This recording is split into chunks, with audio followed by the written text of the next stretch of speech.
भारतीय इतिहास के 10 झूठ जिन्होंने समाज को तोड़ा।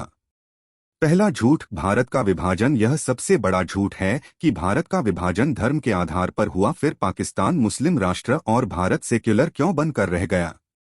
दूसरा झूठ, श्री कृष्ण और राधा महाभारत में कहीं भी राधा का वर्णन नहीं किया गया है, यह बाद में जोड़ दिया गया है। कृष्ण की केवल एक पत्नी रुक्मिणी का वर्णन मिलता है और जिन गोपियों का वर्णन किया जाता है वो पूर्व जन्म में योगी थे। श्री कृष्ण योगीराज हैं और उनका चरित्र उच्च कोटि का है। तीसरा झूठ, टीपू सुल्तान महान नहीं था। आजकल टीपू सुल्तान की जयंती मनाने का फैशन चल गया है और उसे महान बताया जा रहा है, जबकि वह क्रूर, निर्दयी और तानाशाह शासक था जिसका मुख्य उद्देश्य हिंदू धर्म को नष्ट करना था। चौथा झूठ, ताजमहल प्रेम की निशानी। यह भी गले से नीचे नहीं उतरती। मुमताज बेगम की मौत 14वें बच्चे को जन्म देते समय हुई थी। शाहजहां मुमताज को केवल सेक्स मशीन समझता था। वासना प्रेम का एक भाग है, लेकिन सिर्फ वासना प्रेम नहीं हो सकता। पांचवा झूठ, अंग्रेजों ने विकास किया। यह भी गलत धारणा है। अंग्रेजों का उद्देश्य केवल भारत को लूटना था। जितना भी काम उन्होंने किया सिर्फ अपने फायदे के लिए किया था। भारत के लोगों से उनका कुछ भी लेना देना नहीं था। छठा झूठ, सिकंदर ने पोरस को हरा दिया था। यह झूठ है या सच, इसकी फिर से खोज की जानी चाहिए।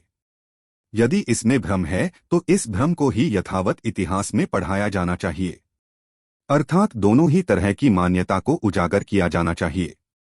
चाणक्य का साथी क्या पोरस महान नहीं था? आज लोग कहते हैं कि जो जीता वही सिकंदर। सातवां झूठ, आर्य द्रविड़ किंवदंती। शास्त्रों में आर्य का मतलब योग्य पुरुष होना था, ना कि दूसरे देश से आए लोग। आठवां झूठ, राजा विक्रमादित्य जिनके नाम पर हिंदू पंचांगों की वर्ष विक्रम संवत निर्धारित होती है, उन्हें काल्पनिक घोषित कर दिया गया। नौवां झूठ, भारत का एक हिस्सा अंडमान और निकोबार 15 अगस्त 1947 से पहले ही स्वतंत्र हो चुका था और सुभाष चंद्र बोस वहां भारत की स्वतंत्रता प्राप्ति से पहले ही भारतीय ध्वजारोहण कर चुके थे। इतिहास का ये पल हमें किसी भी किताबों में नहीं पढ़ाया जाता है। 10वां झूठ, वास्को डी गामा ने भारत की खोज की। गोवा में एक जगह है जिसे वास्को डी गामा के नाम से जाना जाता है।